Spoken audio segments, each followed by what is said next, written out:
सबसे पहले बड़ी खबर आपको बताते हैं। सीमा हैदर से जुड़े मामले में नया खुलासा हुआ है। विस्फोटक खुलासा यह है कि सीमा हैदर के पास 2 पासपोर्ट हैं। 2 पाकिस्तानी पासपोर्ट रखती है सीमा हैदर। आपको बता दें कि लगातार दूसरे दिन एटीएस उससे पूछताछ कर रही है और अब पता चला है कि उसके पास 2 पाकिस्तानी पासपोर्ट हैं। पहले पासपोर्ट का नंबर है HZ0004421, दूसरे पासपोर्ट का नंबर है HZ0004422। दोनों पासपोर्ट पे जन्मतिथि 1/1/2002 लिखी गई है। हालांकि इस जन्मतिथि को लेकर पहले ही सीमा हैदर ये कह चुकी है कि जो जन्मतिथि लिखाई गई है दरअसल वो सही नहीं है। उसके पिता ने ऐसा लिखवाया था और ऐसा आम चलन है पाकिस्तान में। हालांकि तमाम चीजों की सफाई अब सीमा हैदर को देनी होगी। जब एटीएस उनसे गंभीरता से पूछताछ कर रही है, सीमा हैदर से गंभीरता से पूछताछ कर रही है एटीएस लगातार दूसरे दिन।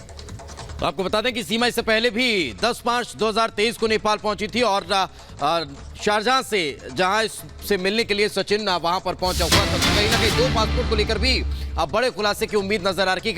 एक और बड़ी खबर, यूपी एटीएस को सीमा के आईएसआई का जासूस होने का शक है।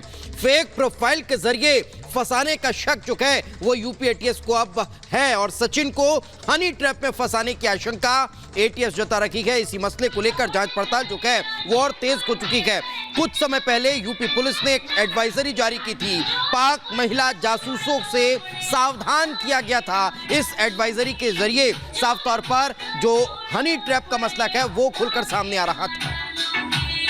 योगी, जतिन और अनूप हमारे साथ जुड़ गए। अनूप के पास पहले चलते हैं। अनूप, पहले ये कहा जा रहा था कि कई सिम कार्ड, कई मोबाइल फोन, कई पासपोर्ट हैं और अब ये बात पुख्ता हो गई है कि 2 पाकिस्तानी पासपोर्ट रखती है सीमा हैदर।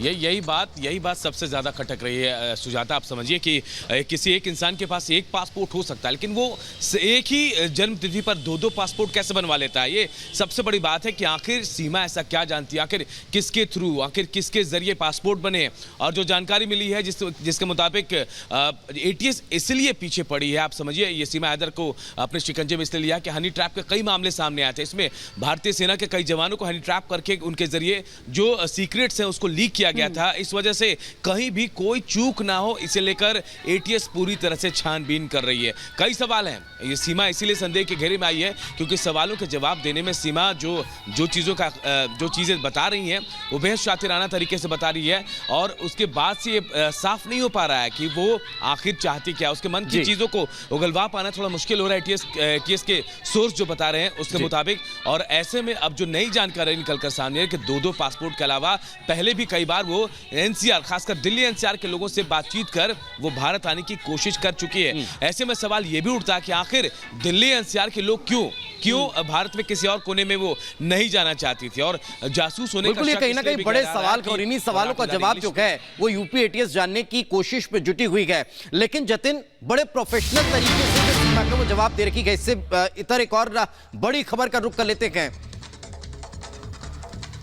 तो आपको बता दें कि सीमा हैदर से एटीएस की पूछताछ लगातार जारी है और इस पूछताछ में एक और बात का यह खुलासा हुआ है कि नोएडा में नई जगह सीमा से पूछताछ जो है वो एटीएस की टीम कर रही है। तो बड़ी खबर आप तक पहुंचा रखेंगे कि लगातार जो एटीएस है वो पूछताछ में जुटी हुई है और सीमा से कई मसलों को लेकर कई सवालों के जवाब जानने के लिहाज से ये पूछताछ जो है वो चल रही है। नोएडा में किसी नई जगह पर पूछताछ इस वक्त चल रही है। इस वक्त जतिन हमारे साथ मौजूद हैं। जतिन, किसी नई जगह का जिक्र आ रहा है जहां पर सीमा से पूछताछ इस वक्त एटीएस कर रही है, लेकिन इससे बीच सवाल यह है कि बड़े शातिराना तरीके से, बड़े सेफ गेम खेलते हुए सीमा जो है वो हर सवालों का जवाब दे रही है। क्या सपोर्ट करती नजर आ रही है? अभी तक कोई जानकारी मिली है?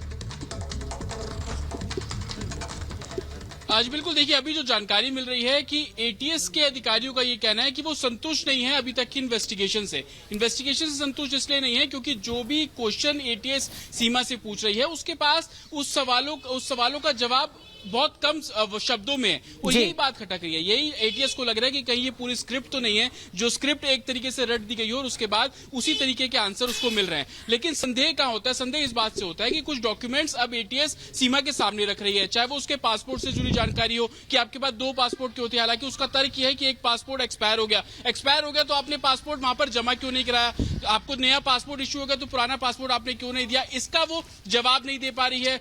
जो भी बात करिए कि वहां पर इसी तरीके तरीके से चलता है वहां पर इस तरीके से होता है। तो एटीएस इन सभी चीजों को लेकर संतुष्ट नहीं है। दूसरी सबसे बड़ी बात कि आपने जो अपनी आईडी बनाई थी, उस आईडी में गेम खेलते हुए आपका नाम कुछ और था, तो अब आपको आपका नाम सीमा कैसे पड़ा? तो ये सारे ऐसे सवाल हैं, हालांकि बहुत बारीकी से सवाल पूछे जा रहे हैं और यही सवालों के जवाब सचिन से लेने की भी कोशिश की जा रही है। और यही वजह है कि कहीं ना कहीं एटीएस संतुष्ट इसलिए भी नहीं, और आज दोबारा से पूछताछ की गई। सुबह 9 बजे से पूछताछ का दौर शुरू हुआ, अभी 3 बजने को है, तकरीबन 6 घंटे से ज्यादा का समय हो रहा है। और जो जानकारी हमें मिल रही है कि जो भी जवाब सीमा दे रही है उसको बिल्कुल बिल्कुल, ये कहीं ना कहीं बड़ी बात है कि जिस तरह के जवाब निकलकर सामने आ रखेंगे उससे और कहीं ना कहीं शक जो है वो गहराता नजर आ रहा है। बहुत बहुत शुक्रिया आप दोनों का हमारे साथ चर्चा में जुड़ने के लिए।